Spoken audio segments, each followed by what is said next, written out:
Hello everyone and welcome to the webinar. Not all credentials are created equal. I'm John Walsh and I'm the Director of Product Marketing at SSH Communications, and I'm here today with Jimmy Mills, the Global Pre-Sales Lead.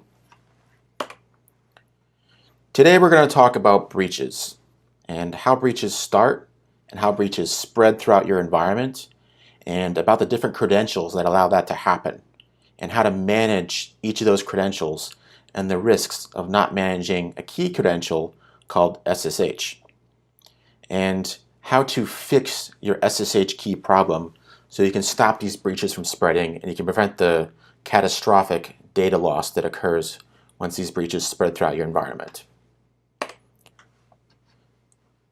So about us, we are the inventors of the SSH protocol. We're the first to secure your remote logins through SSH, and we're the first to manage your SSH key credentials. And we have 20 years of proven experience in innovation of cybersecurity methods. And we're cybersecurity experts and tech geeks at heart. Here's a screenshot of a website that keeps track of all the data that's been lost, all the different data records that have been lost since 2013. And you can see it's about 9 billion data records that have been lost since 2013. That number is probably pretty surprising to most of you. And if you're a company, this is really what you care about. This is the heart of everything. This is your customer records, your customers' social security numbers, their credit cards, their home addresses, their phone numbers, or maybe your IP. Anything that makes you a company, anything that makes you special, anything that keeps you in business. When you're a company, your data is your life. And you can see it's about 5 million data records every day, and 200,000 data records are lost every hour. So attackers are stepping up their game, and they're constantly finding new ways to breach your enterprise and steal your valuable company data. So you may be asking, how does this start? How do they get in? How is this happening? Well, attackers have to start somewhere, and it's usually at the perimeter. And breaches start with malware, ransomware, phishing, zero-day, a number of different ways. And the human factor is always an issue. Attackers can always find some way to get in via social engineering or some other factor by getting someone's password, one of your sysadmin's passwords, or someone else in the company, and then using other methods to spread that, which we'll talk about later, to other machines. And that's always going to be a factor until the day machines take all of our jobs, right? So you're always going to have the human factor involved. So the fact that breaches will happen kind of goes without saying, right? And what's been proven with recent news is attackers can, do, and will get in. That all you can do is help mitigate the amount of breaches that happen. You're never going to be able to stop all of them. I think all of you here, your companies have been breached at one time or another. Basically, every company I've talked to has said something along those lines. Now, how do these attacks spread? They spread through the theft of credentials so that the attacker can gain more access throughout your environment. So if you were to visualize this, it would start somewhere and it would spread to all the different machines in your environment because they're all connected, right? Because we're talking about a network and everything's connected together. And what happens here is through the theft of credentials, they're able to spread that attack to machines that weren't originally affected by the initial breach. So they steal a password or something through social engineering, and then they steal those credentials, and then they go to other machines that really were not at risk of whatever the initial breach was. Or it could be a zero-day infection that someone forgot to update their software or their OS and they forgot to add a patch. And then they use those credentials to go to other machines. And using those credentials, attackers can hide the breach on average up to 90 days because those credentials make the attacker whoever those credentials belong to. So they look just like that person. And you can think of credentials maybe similar to your driver's license, your social security number, and your personal life, which if someone had that information, for all intents and purposes, they're you, right?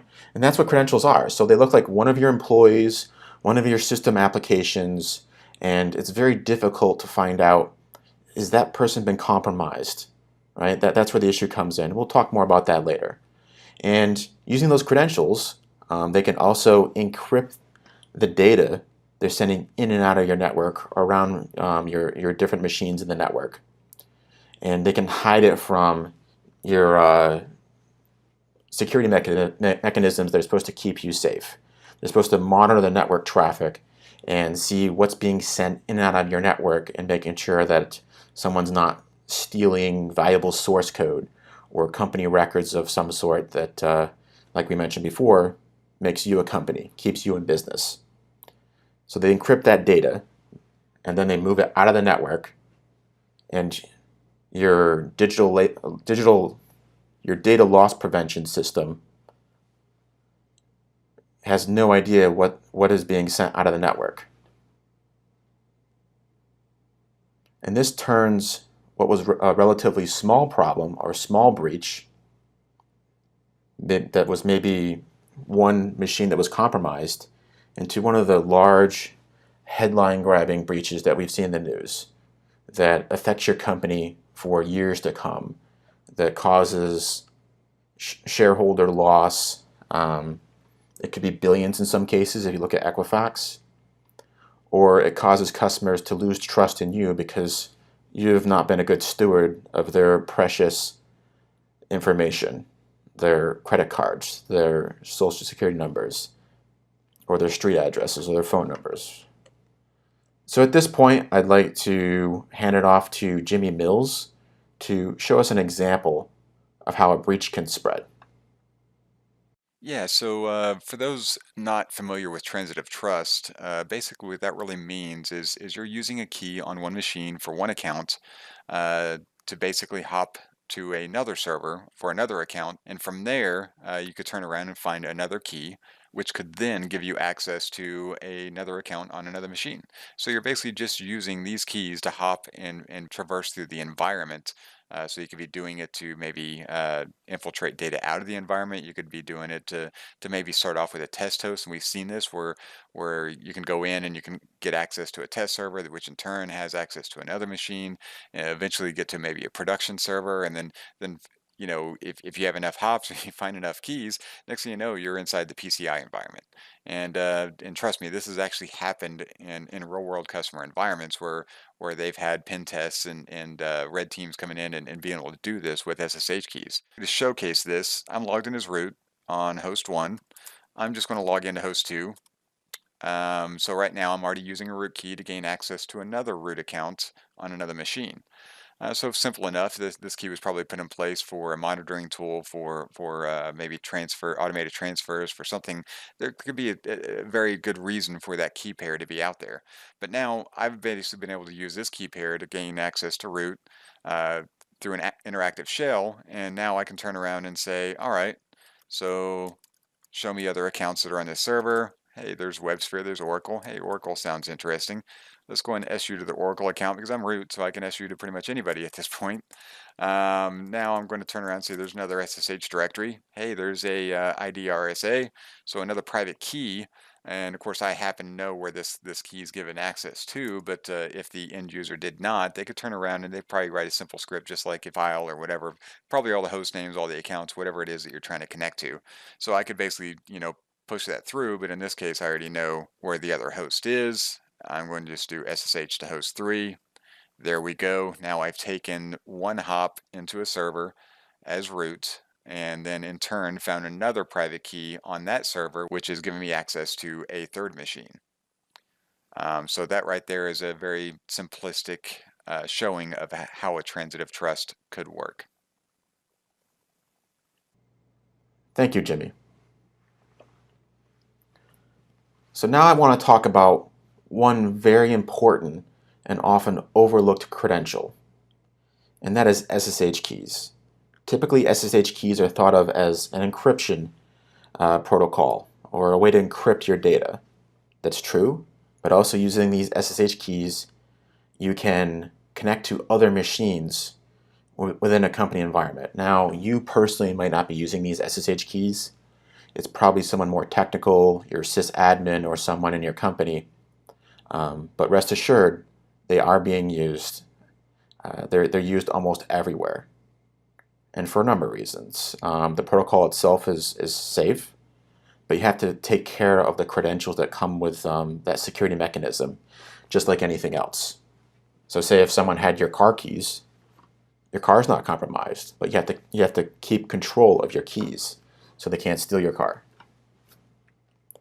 And using these credentials, which grant similar access, say if you had a username and password, or just like any other credentials, such as certificates, someone can abuse these credentials to bypass security mechanisms such as jump servers or your privileged access management systems, usually called PAM, and they can hide their activity to move throughout your environment, as we mentioned before.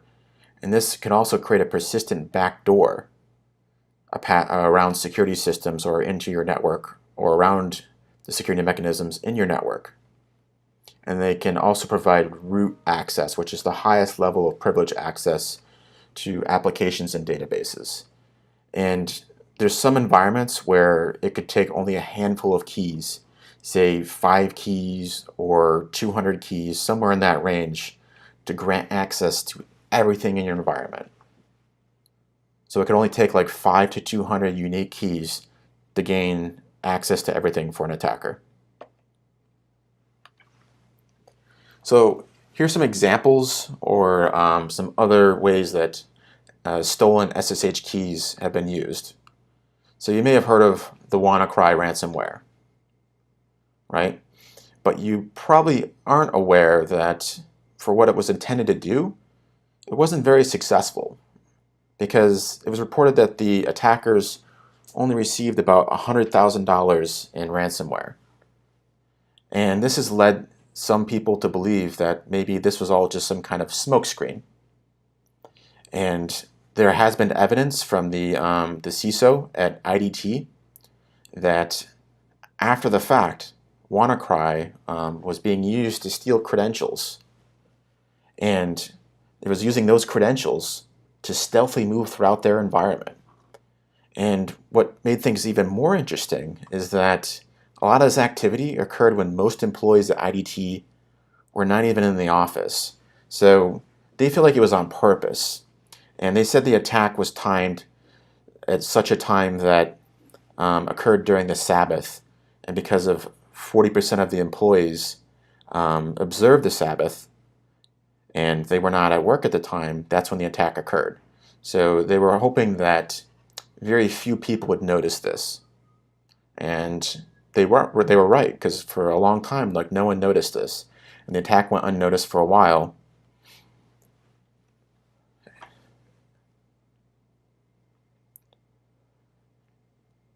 Now, another example is the Sony hack, which I'm sure you've heard of not too long ago. And we've found screenshots of some of the data stolen, and it was SSH keys.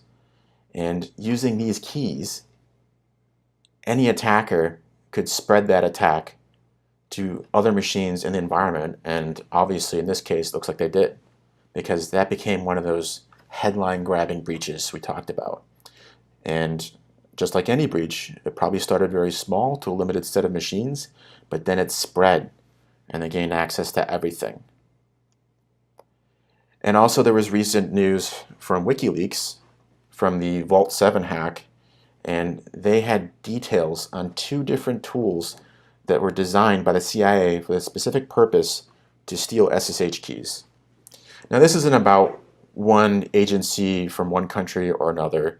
It's really to highlight the fact that people are designing tools from any country, really, and there's a number of examples from other countries. And these tools are being used just to steal credentials. And why is that? Because these credentials are then used to spread the attack throughout the environment. If you need further evidence of the role credentials play in spreading an attack throughout someone's environment, take it from an actual hacker who has the job of actually doing this. I mean, one of the advantages to having SSH is the element of encryption, which really helps the internal and the external portion of SSHing from the outside in, or from the internal, from developer to developer, or from developer to their repository server. Now, what ends up happening is when you have this kind of environment where SSH keys can be abused, and I have a really good example for you in a minute. What you're going to end up doing is you're opening up your internal network to infiltration. So you can have a very strong perimeter, but once an attacker gets inside of your network and they get access to a developer account, that's it. They have access to everything. So you may be asking yourself, do I really have SSH? Is this a problem for me? I'd never heard of this. I don't know what it is. Or those sysadmin guys take care of it. It's not my problem. The answer is yes. Your sysadmins use SSH. It's used by your applications, your administrators, all throughout your environment. And we've discovered over 3 million keys in one single Fortune 500 company. And this is typically what we'll encounter in large company environments, that there's millions of keys everywhere. In fact, one of these companies, we removed 1 million keys from their environment because they were unnecessary, they were old, they were obsolete, or they were from employees who no longer worked there. In one case, one of our employees actually worked at one of these companies, and he went back there years later and he says, hey, you still have one of my keys, and I could log in today and gain access to these machines. It wasn't removed after you left the company. And people typically take your badge or they take your keys to your office when you leave a company, but are they removing people's SSH keys? The answer is typically no. People don't think about that because they're not aware that these are a very important credential that grants that type of access. And 90% of SSH key access is not supposed to be there in the first place. And 10% of keys grant the highest level of access, something typically referred to as root access. And that gives people the power to do almost anything in an environment. So you don't have to worry about permissions when you have that type of access. You can install things, you can uninstall things, you can gain access to other users' files, and then steal those credentials, and then pretend you're them, and impersonate them throughout the network, and steal all their data. And that's, as we said before, that's how these attacks spread. Companies have millions of automated machine-to-machine access quietly running in the background throughout their company network. And this is performing the daily tasks that you're probably not aware of that occur within your company, moving payroll data around, or taking the information from the different stores you have if you're a retailer and reporting it back to the database so they can sort through and figure out their profits and losses, or keeping track of company records, timesheets, customer data, sales, any type of data you can think of. That's what these transactions are processing and moving throughout the environment on a daily basis.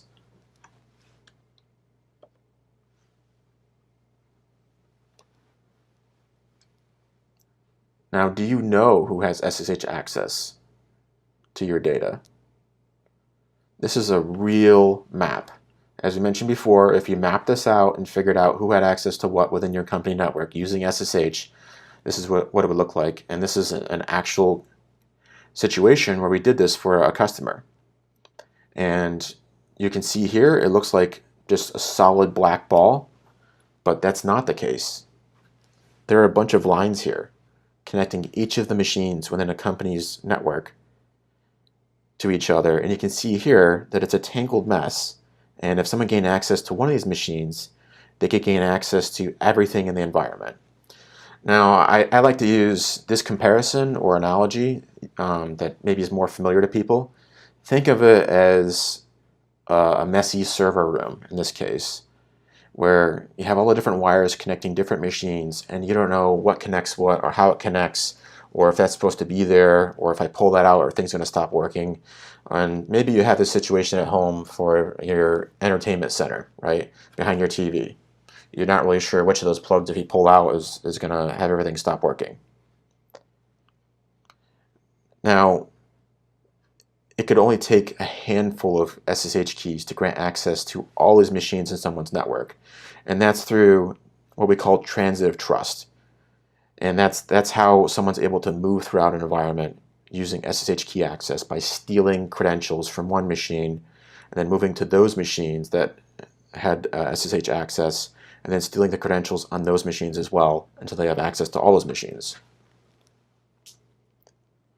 So it's very important when you're talking about compliance to know who has access to what data. This is a requirement for compliance.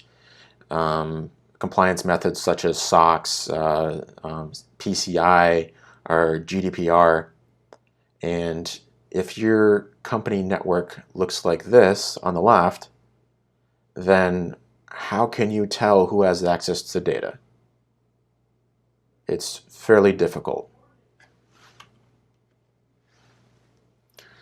So how did it get this way? How did it get this way in your environment? Did someone do this on purpose? Did someone mess up? Well, unlike certificates, keys don't expire. And there's no CA or certificate authority to watch over SSH keys. And this leads to the situation where you have duplicate SSH key access. And so you have unneeded SSH key access throughout your environment. And this takes many years to happen, just like the picture on the left. Like that did not happen overnight. Hopefully it didn't. Someone was just doing their job. They add a cable here, get the job done, move on to the next thing. And that's really how things work for SSH key access as well. Someone needs access to this machine, they quickly add it, or someone requests access from their sysadmin to get access to something, and then people move on to the next thing, and then they forget to remove that access. Because SSH key access never expires, it remains there forever. So this sort of thing can't be fixed with a button. And you need to talk to your technical users or your sysadmins to understand the best way to fix this problem, because you can't just simply remove these cables or remove these SSH key access relationships without breaking something. If you do it improperly, it's going to bring down your production environment, and it's going to break things, or possibly it may not fix the problem in the first place.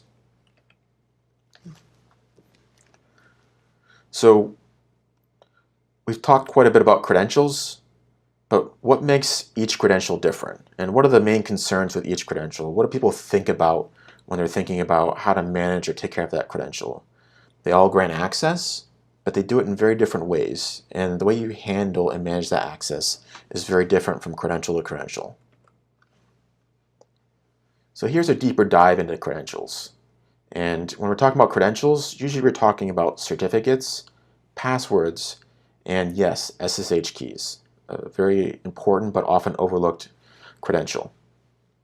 Now, when you're looking at certificates, these credentials actually do expire.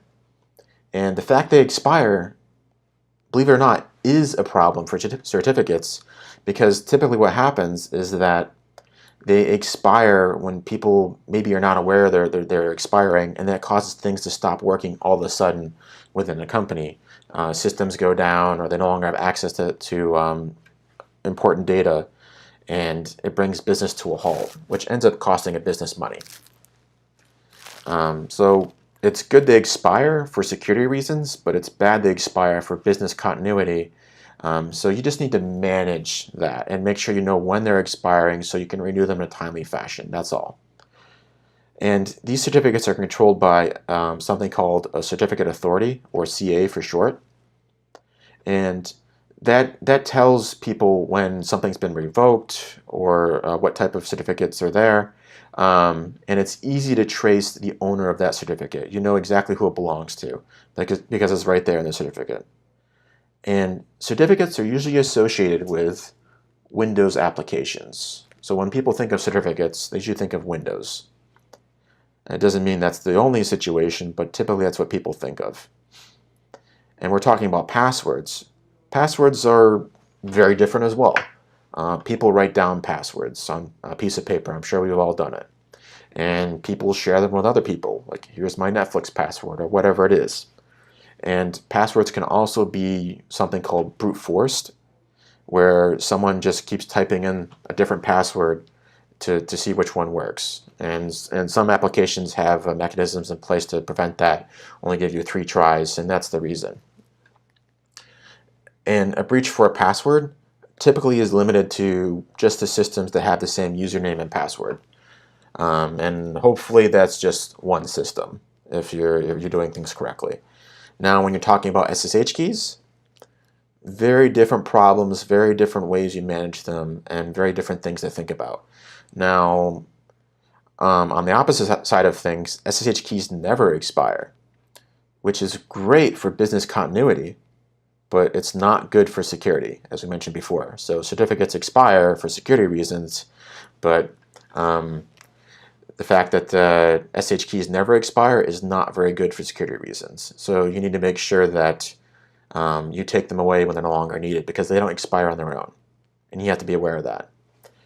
And SSH keys are stored on disks, right? They're stored on people's environments or somewhere on the machine, or they can be stored on USB drives as well. And these SSH keys interconnect everything in someone's environment, as we showed examples of previously. And there's not an easy way to trace the ownership of an SSH key. And when you think of SSH keys, they're typically associated with Unix, Linux, and machines, machine-to-machine activity. That's typically what you run into.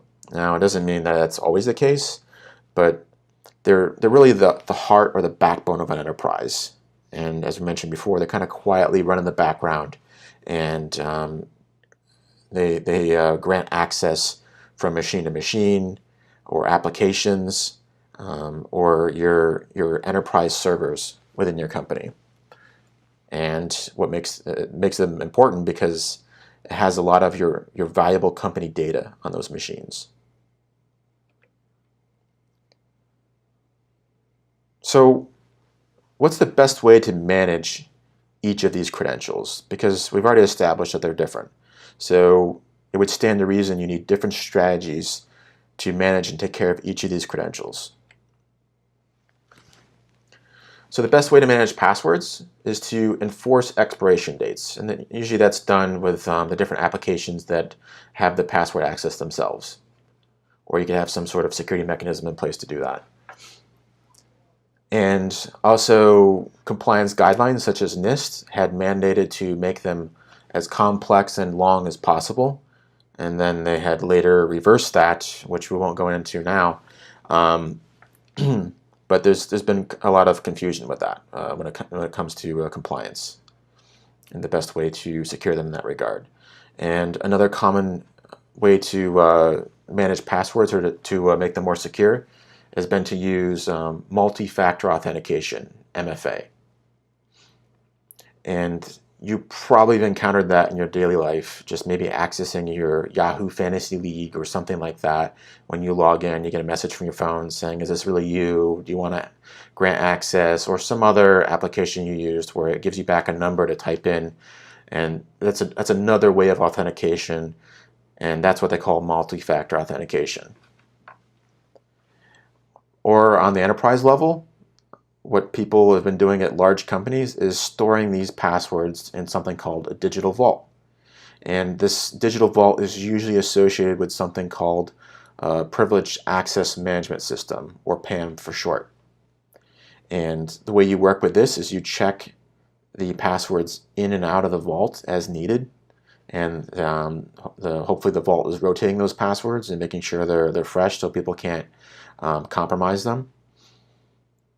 And to accommodate this change, users and applications are trained to use this vault. So either you modify your applications to use the vault, or you train the users in the change of process to use this vault. Now for certificates, as we mentioned before, the main concern here is to make sure that they are renewed in a timely fashion, so nothing stops working. And you need to take inventory of all the certificates that are out there and across all the different certificate authorities. You need to track all the expiration dates to make sure they're not expiring when you least expect it. And this is to preserve business continuity. Now, the best way to manage SSH keys, you need to think about both the public and private key when you're talking about SSH keys, because an SSH key involves a key pair, and it's the private key, which is the machine you're connecting from, and the public key, which you put on the machine you're connecting to, the remote machine you're connecting to. So there's two parts to think about here. And when you add the public key to the machine you're connecting to, that's something we call an authorized key. And that allows you to gain access to that machine. You're authorized to access that machine now. Now, what makes this interesting is that you cannot always find all the private keys, because these private keys can be stored off network on a device such as a USB thumb drive or something like that. And so when we do our scans, typically we'll run into situations where you have unknown private keys. And if you remember the picture we showed you before with the black ball, those red lines were the unknown private keys. And that's because it's typically not possible to find all the private keys, because they can be stored anywhere. And so this is why it's best to manage the authorized key access.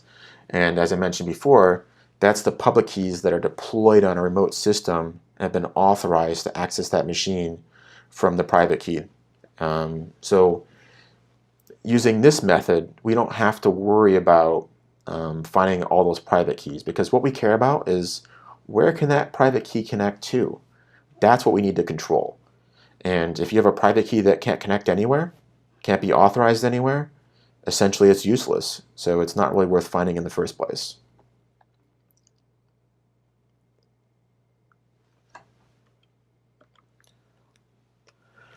Now let's talk about privileged access management vaulting solutions, or PAM vaulting. Now, this is one method I want to point out that is not exactly ideal when you're talking about enterprise SSH key management access.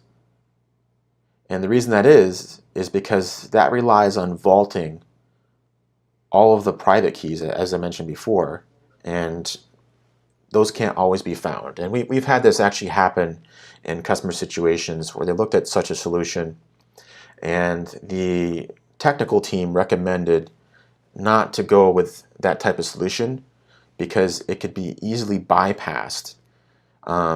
If someone had an SSH key somewhere off-site, off the network that couldn't be found, or if they dropped in an SSH key pair after the fact, then if someone gained access to that SSH key pair, they could bypass the entire privileged access management system. And this would grant the admins a permanent backdoor using SSH keys around something called a jump host, another security mechanism, or a PAM, or privileged access management system. And this is why it's essential to have continuous discovery of SSH keys and to monitor the SSH key activity over time to making sure people aren't using and abusing this.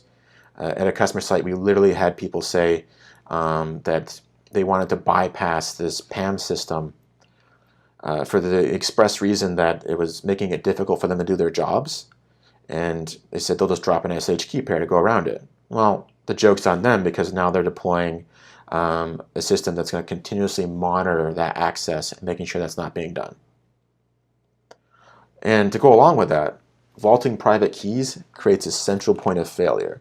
Why is that? Because if all the private keys are stored in one place and that system goes down, no one can access anything. Now, this may not be as big of an issue if you're talking about interactive or user access.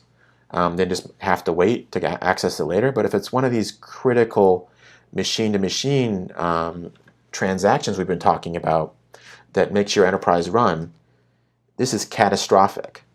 This causes payroll not to go out on time. And we've had support cases along this line saying they can't gain access to anything.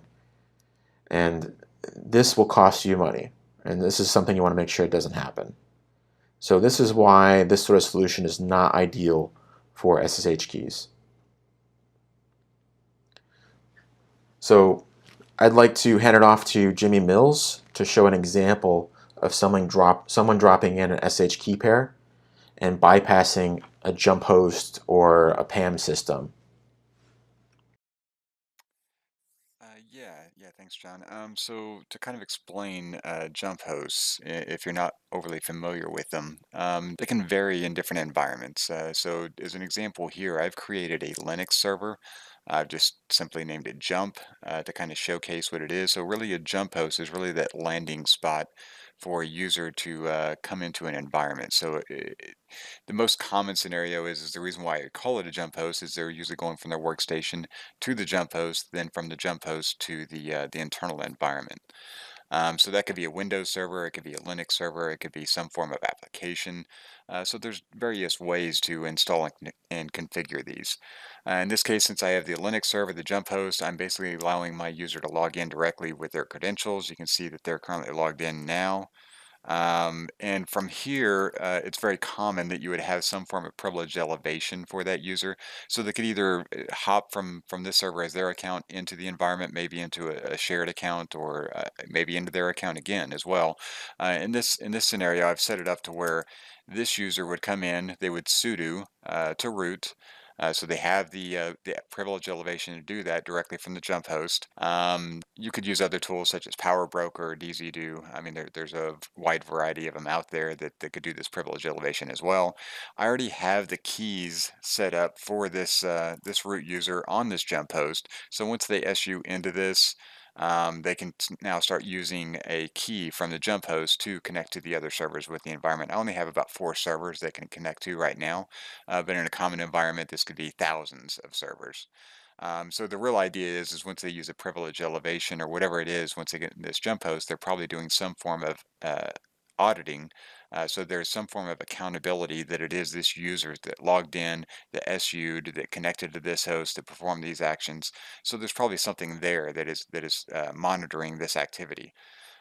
So this user now can turn around and say, all right, I'm going to use the key to connect to host one, just as a quick example. So now they turn around and they make this hop. So the key is there, so they can log in directly as root. So now they can basically go throughout the environment and connecting with a shared or privileged account. Now, when we were talking about kind of bypassing this, there's different ways of doing it. Since we're at SSH, we're really focused on how people can do this with SSH keys themselves. So now that I'm in this host as root, now let's say for me to get this access, maybe I had to go through a change request to get the temporary root access to be able to come into the server through the jump host. So that would be probably a very common setup that somebody would have in the environment. But now I'm in as root, and so now, being in his root, now I have a lot of privileges. I can pretty much go through and do almost anything I want as root itself, unless there's some other controls already in place. So if I come in and I actually look at the authorized keys directory, now I can see all the SSH keys that exist for root on this host. So when we're kind of talking about things they can do, they can actually now drop in their own public key. So I happen to have my public key from my workstation that I can turn around and I hit an insert. I just paste that in. That's how easily you can drop in a public key. So we'll turn around and we'll exit out. We don't want to show that we're still logged in to this jump host. We want to basically completely exit from that system itself. Now I'm going to, let me here, I'll open up another putty session. So I'll say new, I'll pull this over so you can see what I'm typing in here. I'm typing in the destination IP address of the host we were just logged into. And I already have my, I guess I should point out that I already have my private key saved in my putty session. So now when I go to open up this connection, and it's popped up on my other screen here, but I'll show you that I've connected. So I'm going to type in root. I'm not going to use my own credentials now because I already have the public key in place.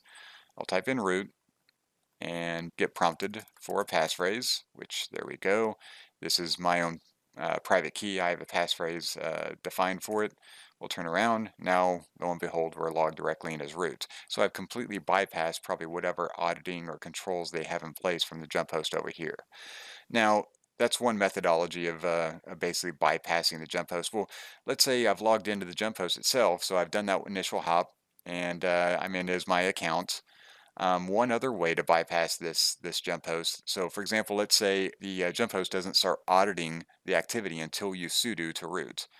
So, if that is the case, then now I can turn around and do something else as well. I can take my private key from my workstation, and instead of even bothering putting it into my user's profile directory, I'm going to just drop it into the temp directory.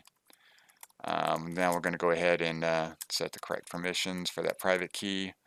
And now I'm going to specify the private key, and we just named it test. So you can name a private key pretty much anything you want. Um, but going to go ahead and say connect to root on host 1. So now I'm doing this directly from my account on the jump host without having to sudo to root. And once again, I get prompted for my passphrase, and there we go. I've logged directly in as root. Those are two quick methods that you could use to completely bypass a jump host using either a private key or a public key. And the scary part here is you can see that the naming convention, it can be very deceptive. I just named the file test. So you would have, general scans, anything like that, wouldn't have any idea what that file is out there, and probably wouldn't even be bothering who it is that own it or anything else. They just see a test file. So how do you fix your SSH key problem? Yes, the best way to get started is to probably first assess your environment, maybe create your policies, start looking at the risk, get a better understanding of how SSH keys are actually being used within your infrastructure. Second, you would start getting an inventory of all the keys that do exist in your environment.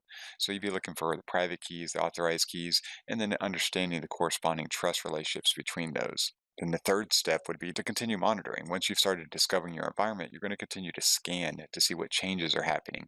It also allows you to see how people are actually using keys, when are keys being used, or if they're being used. Probably the quick win then would be finding a lot of unused keys that exist in the environment, especially if your environment's been around for several years. It's probably not uncommon to find keys about 10 years of age. Then once you've been monitoring for a sufficient period of time, you can start remediating, start cleaning those keys up, start renewing them, start fixing any policy violations that might exist. And of course, from there, you're going to continue with business as usual. You want your users to be able to come in and request keys. And you want to make sure that all your new keys are within your policies. To go into this a little bit deeper, I'm going to start showing our product. As mentioned from the slide, we first want to assess our environment. The first screen I've showed up here from the UKM UI is our policy rules. The reason for that is the first step is really to start defining your policies. So it's how you want your SSH environment to look. Do you want to allow keys for interactive users, or do you only want to allow machine to machine? Do you want to enforce key ages, or do you want to restrict keys going from maybe non-prod to prod, or from workstations directly into the internal environment? So those kinds of things need to be thought out well in advance to determine how to define these policies and what it is that you really want to look for when you go out and you collect an inventory of your environment. From the policies that we have already predefined here, you can see that we have quite a few actually. We have unused keys, we have some configuration policies, we have a duplicate private key policy. And the reason why we have the duplicate private key policy is you should never copy a private key from one machine to the other. Now, I'm not saying that there's not some exceptions to that rule. Maybe it's just for business continuity. There's definitely valid reasons why you might copy a private key. But for the most part, you definitely want to reduce that behavior and make sure that it's being done for the right reasons. Just think about it. If you had one private key that had access to 1,000 hosts, that's already a 1,000 trust relationship, right? And now you take that private key, you just move it to one other machine, so it's one simple copy, one time, and now you took that trust relationship from 1,000 to 2,000. So that same private key has just increased its footprint on the environment. Now, other policies that we should take note of here is key age policy. This is usually one of the more common ones that a lot of organizations are looking to resolve. So, for example, in the NIST IR 7966, it actually states, I believe, in there that keys should not exceed 1 to 2 years of age. So you definitely want to go out there and make sure that your keys do not exceed the age that you've defined in regards to your policy. Within my policy, I've defined it that my keys should not exceed 1 year in age. So right now you can see that I have 108 private keys that are in violation. If I click on the link, it's going to take me to the private keys tab, and I'm going to be able to take action on these 108 private keys if I chose to. Now, what would the action probably be in regards to private keys that are exceeding a year in age, for the most part, you're probably not going to go out there and delete them because when it comes to the private keys, you don't always know what those are being used for. But you could go out and you could renew them. So one quick thing I could do is I could click on this top key, click down. Now you see I have the renew option. So if I clicked renew, UKM would then create a job to go out and regenerate that private key. But that's not all that it's technically doing. So right now you can see that this private key has access to 4 authorized keys. The corresponding public key for that private key has been distributed to 4 different hosts. So just for clarity, what's going to happen is it's going to generate the new private key. It will not replace the current private key just yet. It wants to make sure that the any processes being used by these keys can continue to function. Once it generates the new private key, it will grab that public key. It will then distribute the public key to all known locations of where the public key has been placed into authorized keys files. So once it does that, it still has not done anything with the endpoint authorized keys files either. But once it completes that and it is successful, it'll go back to the host with the private key and then replace the old private key with a new private key. Then from there, it'll go to all the endpoints and start removing the old authorized keys as well. Of course, by the end of the process, then you will have basically 5 new keys that have been distributed. Okay, so I thought it was very important that I kind of explain that process, and so you have a good understanding of what a key renewal is, and of course that kind of all ties back into the remediation process that we were talking about earlier. So remediation could be a lot of different things. It could be key renewals, like what I just explained. It could be cleaning up the old keys and deleting them. Or here's another example of I have another policy for segregation of duties. And basically, what I'm doing is I'm looking for trust relationships going from non-prod to prod. So right now, I have 19 authorized keys that are granting access to production servers coming from a non-prod environment. Let me go and click on this. And once I come in here, you're going to see that, yeah, I have 19 keys that are all granting access to production servers. And I know that the corresponding private key is on non-prod servers.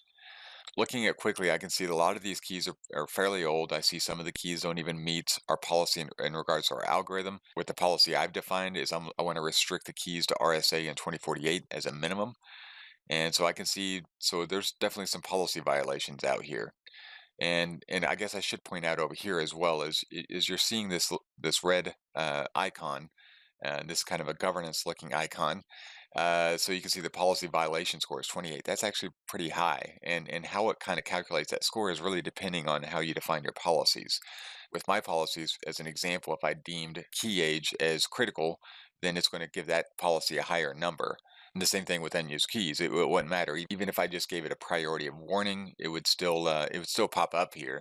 But the main thing to point out in regards to the score is it's really a calculation of all the policies that that key is violating. And we can see right here that this key is actually violating a number of policies: unused keys, non-production to production, key edge policy, and direct root access. This is definitely a key that I would probably want to take action on and probably take action on it quickly. Another thing that I should point out, even though we're showing the year of just over 3 years, so we already know it's a fairly old key, but we're kind of focused on the authorized keys here, so we're not going to really be doing a renewal from the authorized key itself. But the other thing we see is the date that it was last used was in 2015.